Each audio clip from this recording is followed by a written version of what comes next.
I'm Diane Griffin, and I'm Vice President of the National Academy of Sciences. And every year there are communication awards that are given to a variety of people for journalism, film, books that have communicated science to the public.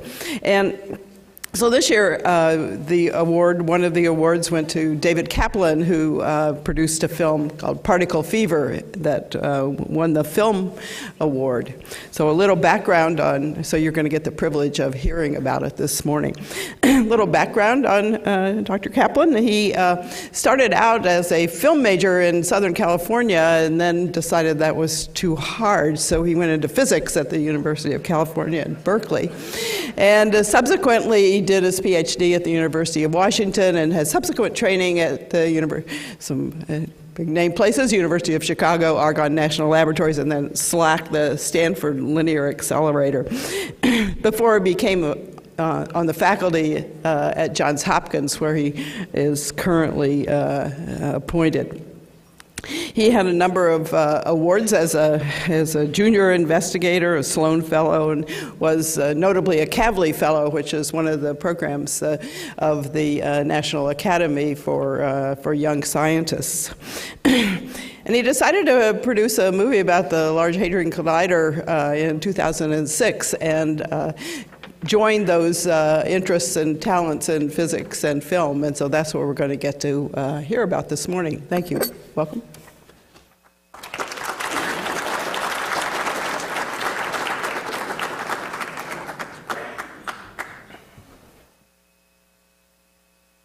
Good morning. This is a little early on a Sunday. I appreciate all of you showing up. Thank you, Diane. Thank you, National Academy of Sciences, for the invitation to give this talk. And even more so, thank you for the award that we received last year for particle fever, myself and my colleagues. I'm a theoretical physicist, but let's see if I can start this show. Fantastic. Particle fever is the name of the film. Particle fever was an idea. I was an active theoretical physicist. I'm again an active theoretical physicist, so I've recovered from this, a temporary bout of insanity. The bout of insanity also is supposed to describe what was happening in the field of particle physics, specifically as the Large Hadron Collider, an experiment, really a machine that guided beams and collisions into experiments just outside of Geneva, Switzerland, which led to the discovery of the Higgs boson in 2012. And in fact, I think two of the inductees last year were in the film. I'm going to just show a clip from the documentary film, assuming you haven't seen it.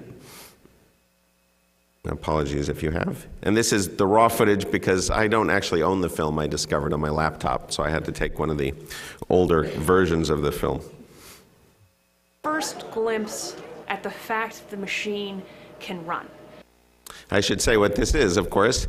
This is right before they turned on the machine for the first time to see if they could actually get beams.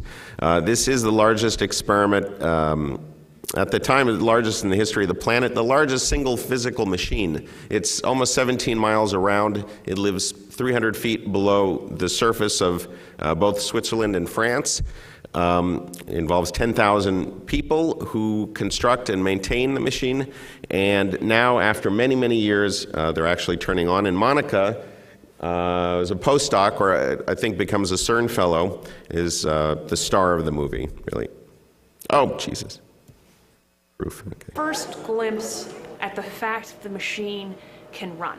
I mean, so what you need really is you need two beams colliding together for quite a long period of time before you get enough sufficient statistics in which to actually be able to look for the new physics.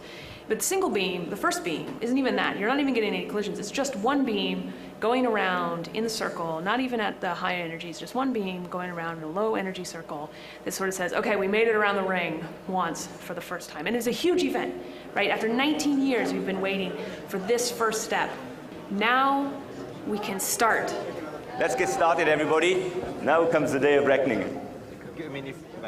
5, 3, 2, 1, now. No beam. Yeah. So where are we with the injection kicker? Oh, wait, they're out. Okay, never mind. Let's go. 5, 4, 3, 2, 1, 0.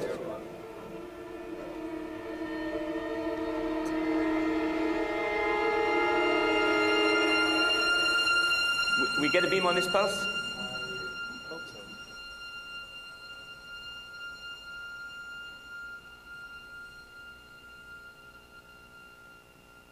Yes!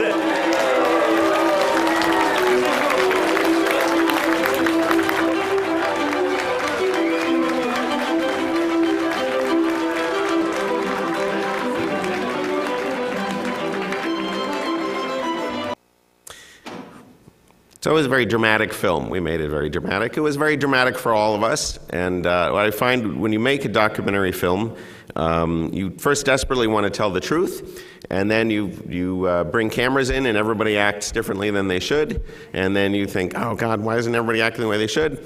And then you just take a lot of raw footage. We had 500 hours of footage. We cut it down to 90-minute film.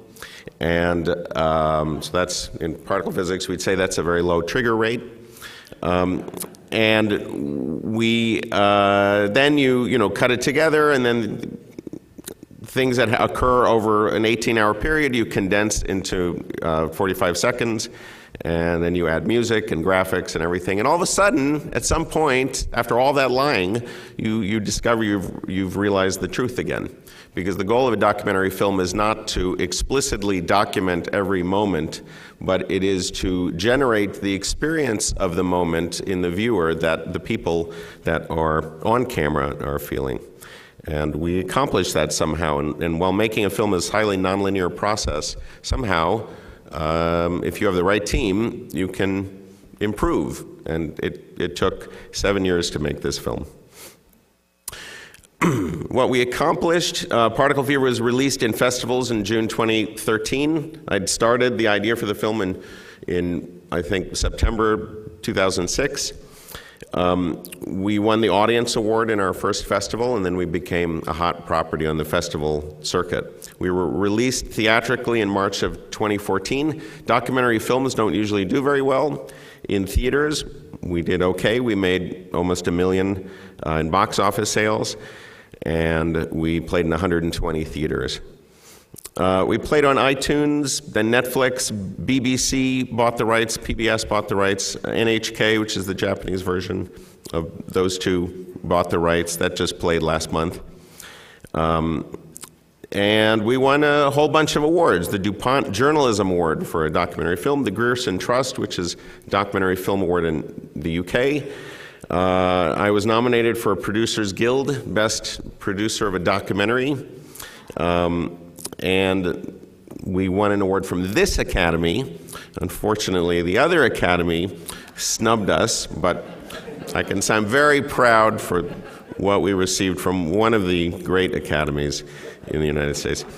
And I was so proud of being a Producers Guild nominee, I now add PGA at the end of my name on my scientific papers. The Physical Review let this through, but they didn't let the title through, which sounded too movie-like. About 2 million people have seen the film at this point. Most of it is on Netflix. We don't know exactly because Netflix doesn't like you to know how many people have seen your film when they renegotiate your contract. But we've been translated into 14 languages, and that's continuing to go. Now, why did I do it?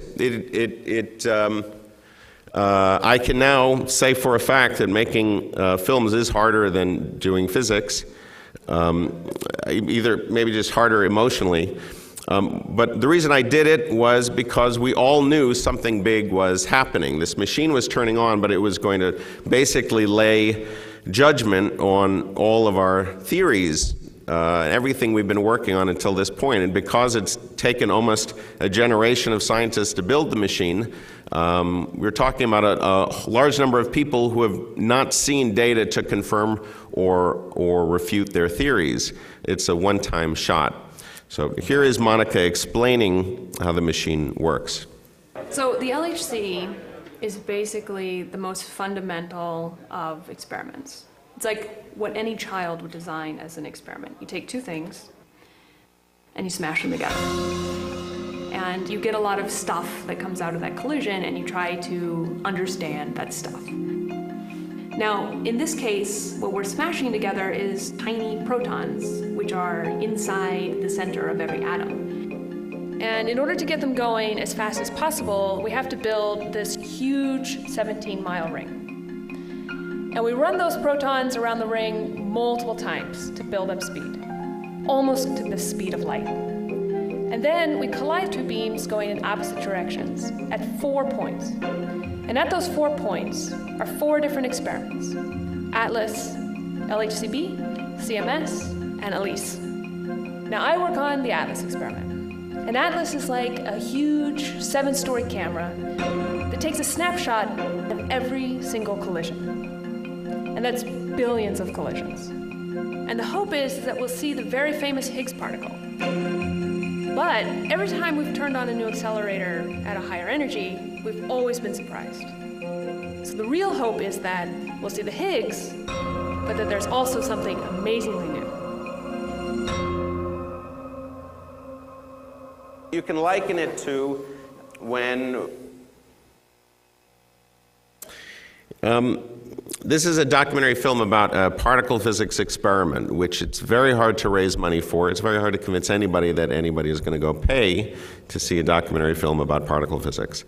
And it's not obvious that it's a feature-length movie, but it was obvious to me and obvious to my colleagues because it was an incredibly emotional time. I remember one night at CERN, it was 3 o'clock in the morning, myself, 2 friends, Martin and Nima, and we were talking about what the impact would be once the LHC turns on and sees something on everything that we've done, everything that anybody we know has done.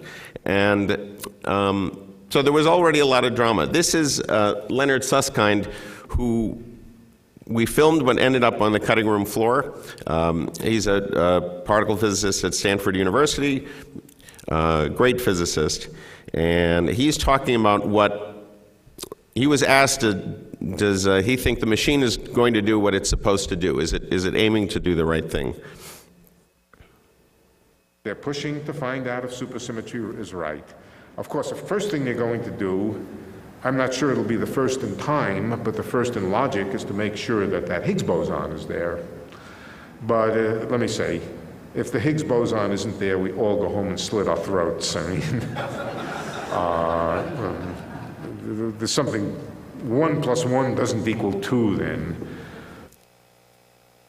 Just to give you a taste of how we were all feeling, those are the sorts of arguments, scientific arguments we would use when discussing what was coming up. How did I do it? Well, I myself didn't do it. I did buy a camera in 2006, and I was invited to give a joint talk at BU, Harvard, MIT, and when I was there, I went to a Nobel Prize winner in physics, Shelley Glashow, and I asked him, can I interview you? I'm going to start making a documentary. So I interviewed him for 45 minutes. I loved interviewing him. I came home, watched the interview, and the sound was off. And I thought, I'm in trouble. I need help if I'm going to do this. I had a Sloan fellowship, and I called the Sloan Foundation. I asked, could I use half of it to make a short film to help me raise money for an even longer film. And I asked a lot of people for help. My sister pointed me to a production team in New York that helped me make that 8-minute short. My mom invested in the film. Her boyfriend lent me $50,000. There were a lot of friends involved, and Johns Hopkins University was a huge help. They were supporting me, attempting to raise money for the film. And along the way, in the film business, it's very hard to find money, but it's very easy to find talent. There are a lot of poor, brilliant filmmakers out there. And I picked up a number. I had 2 directors over time, but one director who really completed the film. multiple producers, a brilliant composer, Robert Miller, an amazing graphics team, MK12, and probably the greatest editor of all time, Walter Murch, who has 3 Oscars and 8 Oscar nominations for both editing and sound. He did Apocalypse Now and Godfather movies and Talented Mr. Ripley, English Patient, Ghost, Cold Mountain. He loves physics. His father was an illustrator for Scientific American before they could go in and take pictures of certain sensitive experiments. And he knew my director, and we convinced him to come and just spend a few months editing our film. And 15 months later, and he was the second editor, the first editor took 18 months, we had a completed film. Natalia and Philip, great young physicists, actually now at Stanford Linear Accelerator. They're also on the cutting room floor, but I'm going to just show you a quick deleted scene from the movie. They are theorists, but they decided they believed in theory so much they were going to help push and then eventually become PIs on an experiment, which is a beam hitting a target, essentially. And they designed the target, and then they were dealing with the realities of experimental physics, which they have no familiarity with.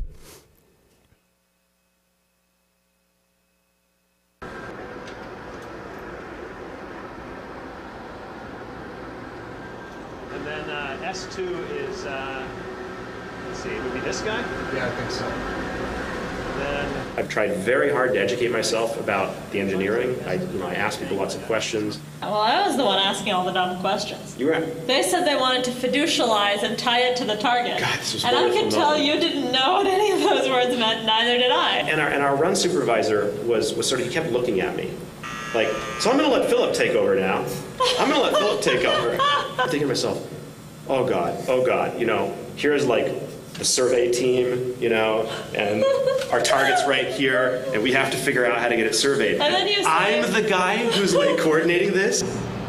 We got in over our heads kind of quickly, and I think we understood things. Eventually we understood what the qualitative issue was. We understood what the knew issue the was. relevant They were things trying to about the understand the target. target. It was, but were you not like?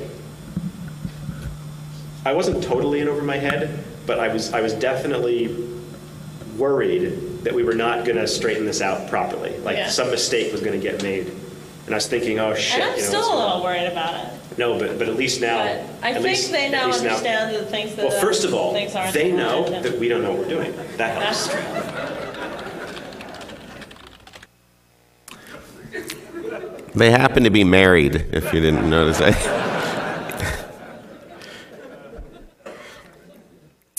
Here's something else that was cut out of the film. Not a character. That is Savas Dimopoulos, also professor at Stanford University in the particle theory group.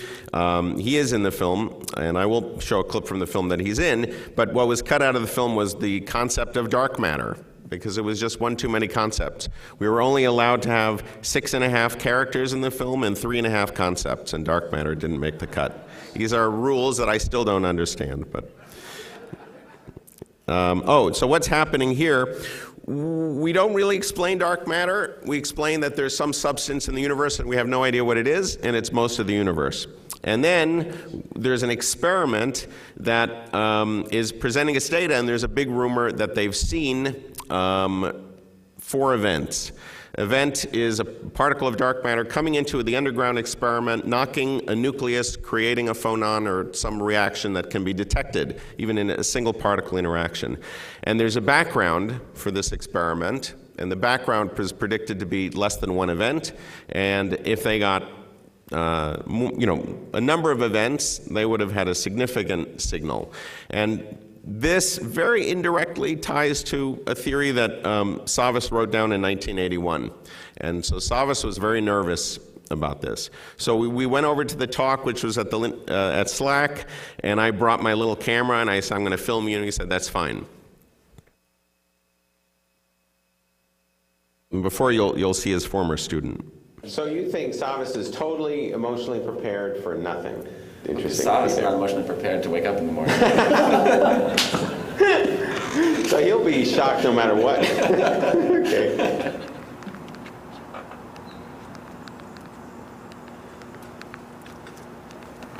I'm very nervous. Actually, I'll get a multivitamin pill. I'm not kidding. I swallowed 3 already. Just to relax.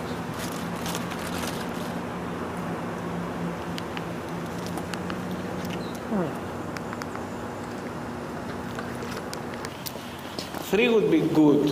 3 would be good. Real good. Yes. 4 would be spectacular. Then you would almost start believing. Let's hope it's not 2. 2 events would be the worst. I think 2 Would be the just worst. kill. 1, they wouldn't announce. 2 would be really bad. Before I get started today, I would like to express how overwhelmed I feel that all of you came to hear our lesson. Oh, I'm sorry. This is the first result from the final data we ever took with that experiment. And I hope that you all will find the results interesting as well. So opening the box. The box was open and we saw 2 events. So the 2 events occurred on 2 different detectors. One was in October of 2007, the other was in August of 2007. And we'll talk more about these events later. First, A week ago, I was going to be happy with 4, and I convinced myself I'd be happy with 3. But it's just impossible to be happy, really happy, or really convinced with 2.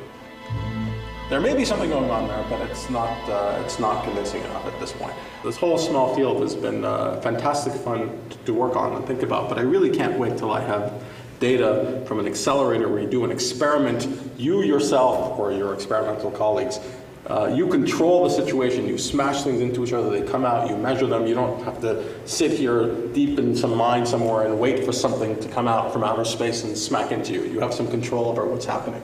The sense of excitement that was rifling through the room here is, I think, going to be a tiny fraction of what we're going to anticipate when we really start getting anything coming out of the LHC.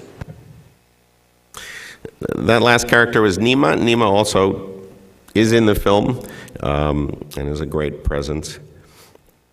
Here is the character Savas really played in the film. One of the things, I'd never made a feature-length film, and I wanted to try to figure out, as any of you might, reading everything, trying to figure out how to make a successful film. Like I said, it's very nonlinear, and the best thing to do is just get other people who have made successful films.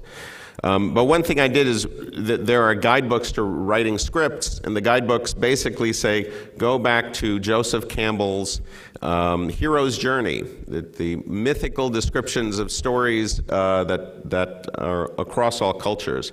And so there were different characters in these stories that had to be there every time. And Savas ended up being the sage, the wise old sage that people would come back to, and he would always have something inspiring to say. And so our film was full of a number of mishaps and failures. This became an important part, that somebody could speak calmly about it. Coffee is a very serious business in the life of a theorist. It's not like physics research where you can wait for 30 years before you know if you are right. Within a few minutes, it pays off. If you succeed, it's great.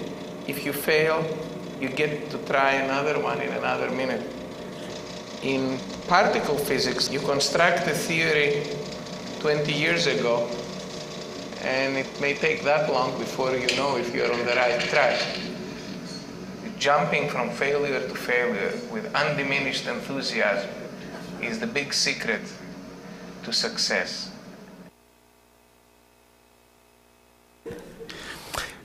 And the funny thing is, I was a postdoc with Savas at Stanford, and Savas would say something like that every day. It was sort of part of the mantra. He had many sayings, and it always inspired us. An important part of a film about science, or physics in particular, is graphics. Graphics is a shortcut way of explaining things. I don't think the goal of graphics in our film was to explain anything. The goal of graphics was to make you think you understood something. The graphics, I told the graphics company, whom I loved, the graphics are supposed to give you the experience that you're in the head of the physicist. Not that we can't teach particle physics in 90 minutes. That's mathematically impossible. But what is possible is to, again, generate the experience of being there, being part of what's happening. And so this is an example of a graphics scene connected to Nima talking about the future of what might be seen.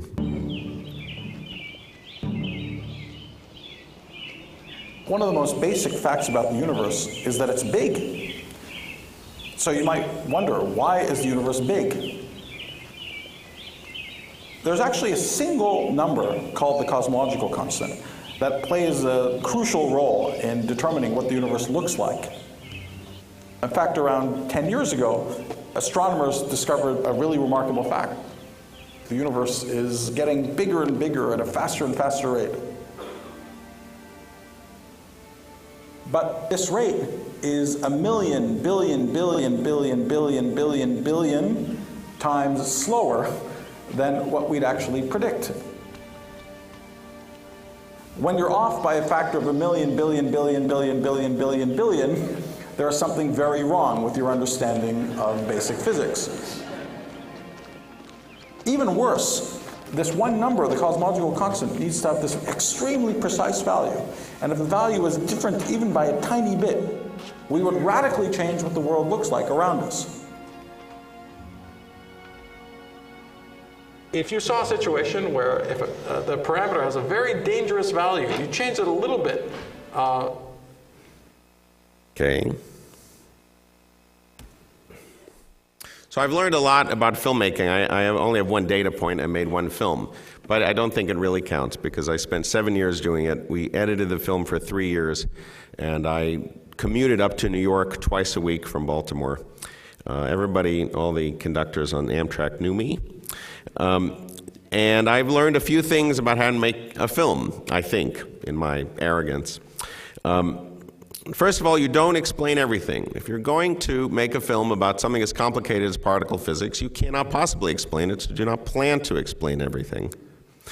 The first thing you want to do is introduce the people involved, because the thing that I see when I watch Discovery Channel shows, or I see attempts to promote science or describe the activity of doing science, is they are so burdened with explaining the physics that you forget that these are just human beings. And physicists, and I'm sure other scientists in this audience, you've gone to a party, you say, what do you do? I'm a physicist. And there's a narrow set of reactions you get. Oh God, I was terrible and I didn't understand it. You must be a genius. But there's something that separates. It's an immediate wall. Even if they're excited about it, there's a wall between us. And so you have to show the people, and within 5 minutes, you can introduce the entire crowd. You can have feelings about all of them. And then whatever they're excited about, you're excited about too. And then you just need the details filled in as you go. And that means that the physics, the science that you put in the film supports the story and not the other way around. We waited till the very end to make decisions about the graphics. And that was because the only physics that made it into the film was the thing you needed to know to understand why that person was upset or afraid or what they had at stake. And that was the only physics that ended up being explained. And then we used graphics, and graphics was used, like I said, to give you the experience of thinking about the physics and not to explain the physics. And the amazing thing is, while we never set out to explain any physics, we would go to festivals, a film would show, and I would get a question from a 7-year-old in the audience who said, could it be that supersymmetry and a multiverse could coexist? And I thought, my God, you shouldn't be asking those type of questions. How could you?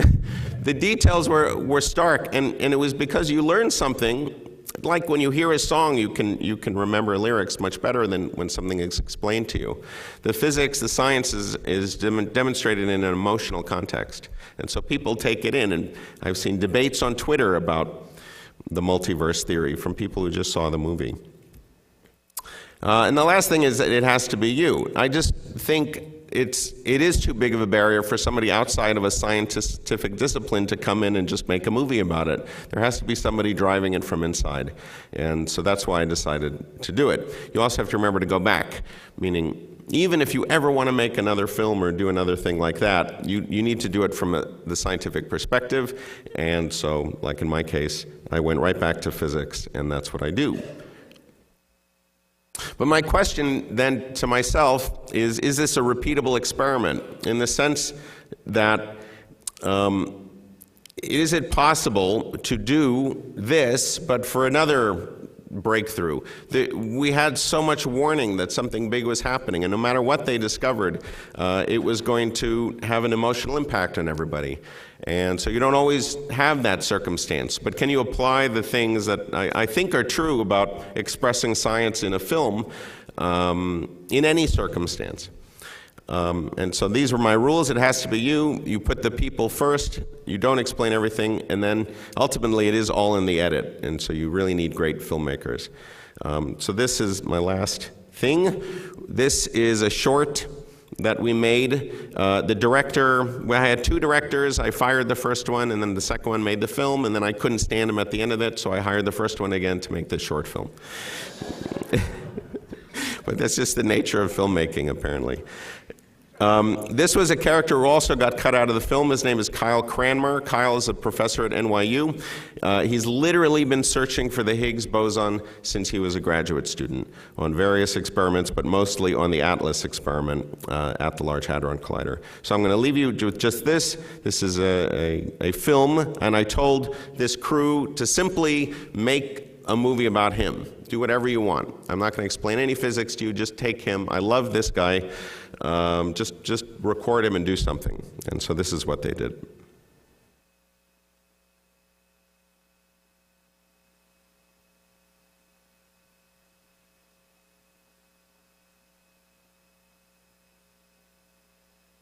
We're going to say something. We don't know exactly what it's going to be, but before, no one has said anything about high-mass Higgs. Right at 142 GeV, Higgs to 2 photons, basically above 115 GeV, around 160, but the Tevatron set a little narrow window all the way up to 1,000. No one had said anything. This was unexplored territory. Who are you? That is a tough one.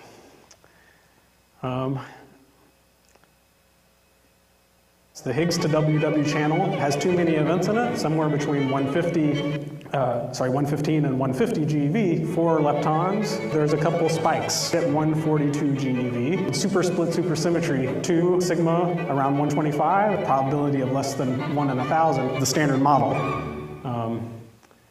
Well, my name is Kyle Cranmer. I'm from Little Rock, Arkansas. I'm a professor of physics at New York University, and I've been a full-time researcher on the ATLAS experiment for about 14 years now, and about as long as I've been a practicing physicist. I just happened to get to CERN right at the very end of LEP when there was this bump, and there was some problem that all 4 of these experiments had, and people were scratching their heads trying to figure out how to solve that problem. And then it finally occurred to me that what I had been doing for the previous year of research at Rice was exactly that problem in a different guise, and didn't really realize it for a while. And then I realized it, and I was like, hey guys, I think I know how to solve this problem. And then all 4 experiments ended up using that. We have a few candidate events, 1.2, 1.3, the error bars is still pretty big using the language of supersymmetry. 5 and about 3 sigma at 142, right at 142. That's 142 GeV. And 142 is, you know, it's like it's a mystical number. In 2011, my wife told me that she was pregnant, and we were expecting our second, my baby daughter. And she made me promise that I wouldn't travel within a sort of few-month period around her birth, which was scheduled for early July. And I said, okay, that's fine, you know, with one exception. If it looks like we're going to discover the Higgs and they ask me to give the talk, I can't say no to that. I mean, I've got to, you know, unless it's her like birthday, I've got to take that. And then in something like June, I got an email asking if I would give that talk. And so I had the very delicate conversation with my wife. So honey, you remember that what if situation. Well, that's happening. And so she graciously agreed. So when we talk about the Higgs signal strength, 1.2, 1.3, the cross-section ratio of what we see to what you expect in the standard model, not only in gluon fusion, but also in vector boson fusion, the error bars is still pretty big. It's an overseas flight, so I get in on July 22nd, and the talk is on July 22nd, and it's around noon or something. And I fly into Paris at about 7 a.m., but I have to get from Paris to Grenoble, and that requires 2 trains. And I ran to try to get the earlier train, because otherwise, if I didn't make it, I would maybe not even make the talk. And so I catch the early train, things are looking good. I'll have a whole hour of breathing time before I give this talk. But I had been up all night on the plane writing the talk. I never got a chance to write the talk. And I also have to get it approved, the talk itself, before I give it. So I change trains, and I sit on the wrong track. And I missed the train, and so then I have to get the next train, which is an hour later, which puts me back on the late track, and I'm really sweating, okay? I mean, this is, I'm barely going to be able to make it to the talk in time, and I'm not gonna have any time to make any changes. So on this hour-long train ride, I'm really worried, and so I send off some email to the coordinator of the Higgs group, and I say, is everything fine? Did anything change? Anything I need to know about? And he wrote me back, all plots changed.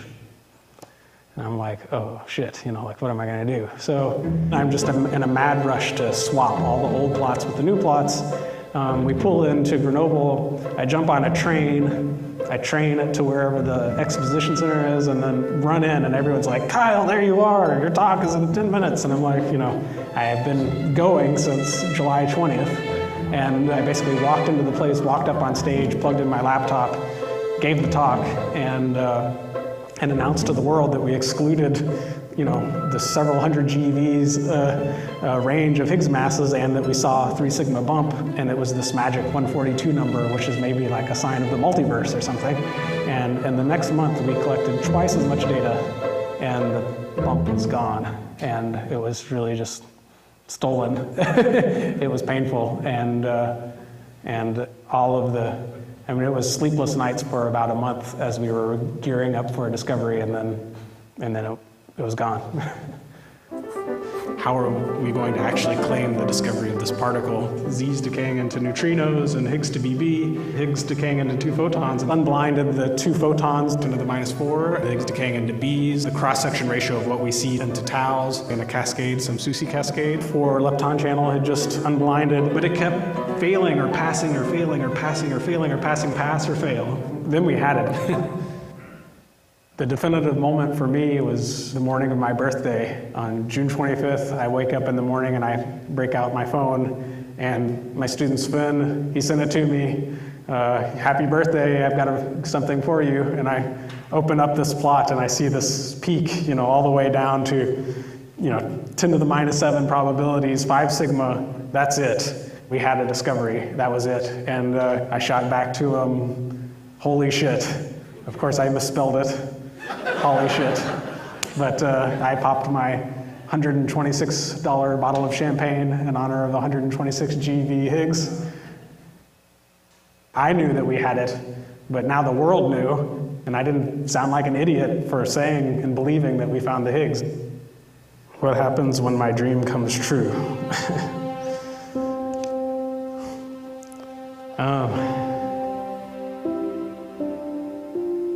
What happens when my dream comes true? Well, it takes a surprisingly long time for it to sink in.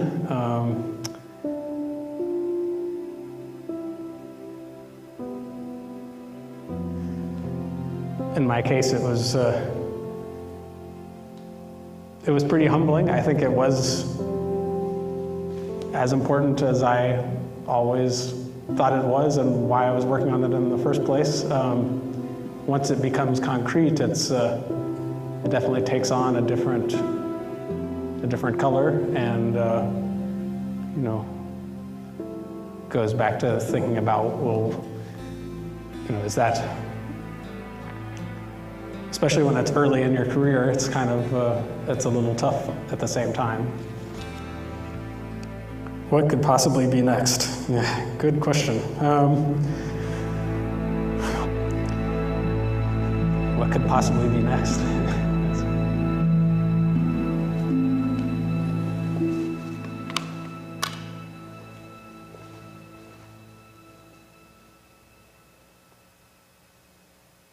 It's been a while. So the basic move is called the Jenga.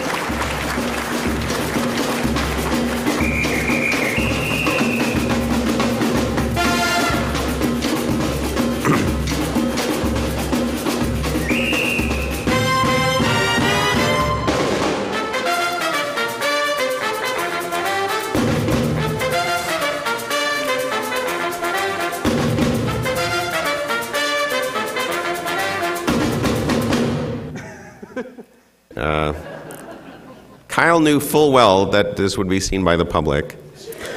He may not have guessed it would have been shown at the National Academies, but he's a good sport. What made that work was that director, Matt Bennett, who's in New York. I love his approach to people. He asked Kyle, can you explain how the discovery of the Higgs happened? And Kyle tensed up and tried to explain to a member of the public what the Higgs is and what do particles mean. And Matt said, no, explain it as if you're explaining it to David, me. And he just loosened up, and then he talked for a couple of hours, and they got a couple of hours of just, to Matt, almost total nonsense, or to music. And then after that, Kyle was limber and could talk about anything, and that worked. And so I think there's a way to do it, and that's all I have to say, so thanks.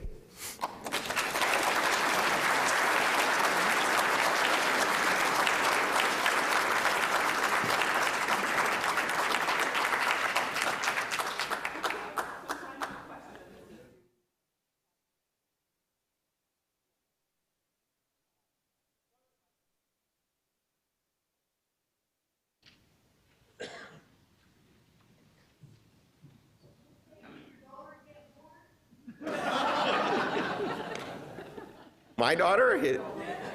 His daughter was born, yes. Yes.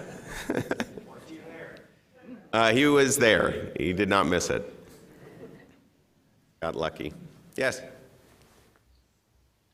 Kyle was asked, what's next? As a potential filmer, do you have something that's what's next? Oh. I'm trying to avoid making any more movies. There was, the LHC ran last year and there was a hint of something. And we see hints all the time and they go away all the time.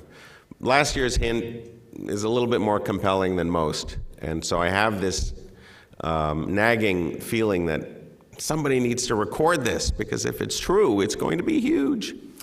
But I'm hoping that somebody already is doing it, or that at least I can support somebody else doing it. The other thing is dark matter is something that we search for, not so much with the LHC, although in principle, but dark matter is something that, because we don't really know what it is, it's a substance which is roughly 80% of the matter of the universe.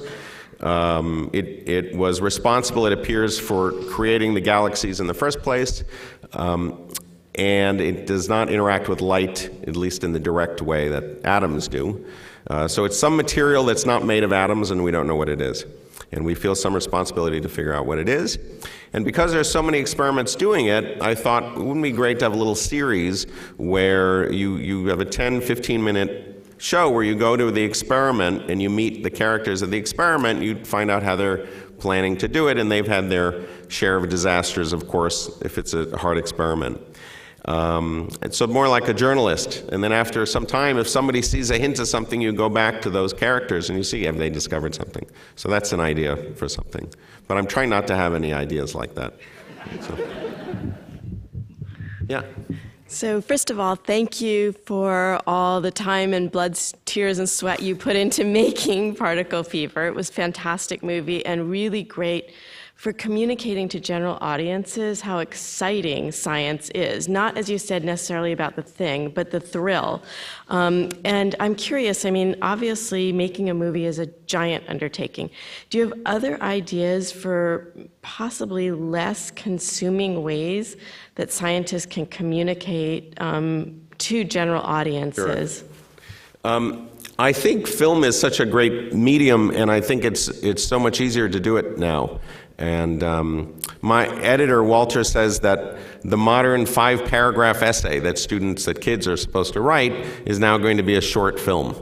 Everybody's going to have to make a short film by the end of high school. It is a communication device. It's not hard, and part of what makes filmmaking hard is if you want to make something that works on a big screen that tells a story over 90 minutes, which is consistent, and is high enough quality that people will actually go see it, there's a lot of infrastructure. But I can imagine short films. The web is there, and people run blogs all the time, and I think get a nice, clear description of something, and record your team, your pals, or some other experiment or something else you find interesting, and spend a summer cutting a short film. That's maybe a great project for undergraduates or graduate students.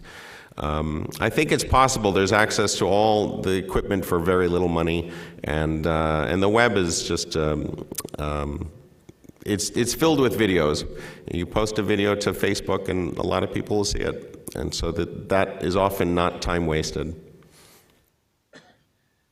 Thank you very much. I first saw the film in the summer of 2013, and I was also struck by the communication of the wonder of science that I think the film did so well. I also really loved, and you didn't talk about that at all here, but about the fact that this is such an international collaboration and such a hugely expensive project, and in terms of helping people to see the utility of that and the importance of that, I just wondered, and there was a clip about some Texas Republican or a politician who, was talking about this from the point of view of funding for something similar in Texas. And how did you view this? View this as a statement and a vehicle to help the public think more about the importance of science, big science, and discovery for the sake of discovery? Yeah, good.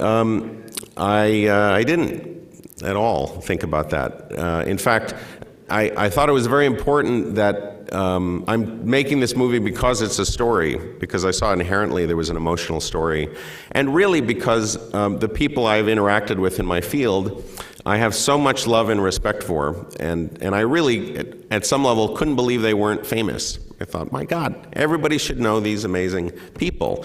And one of the Savasisms, one of the things Savas likes to say is we're in the truth business. And there's such a beautiful rigor to our debates and just in a sense, the code of conduct within the field was something I also wanted to show because it's so moving to me. And so that's really actually what I wanted to show. And then when you're making a film, you think, okay, where are the points of conflict? And a natural point of conflict is, why are you building this thing? It costs so much money, you don't even know what you're going to see.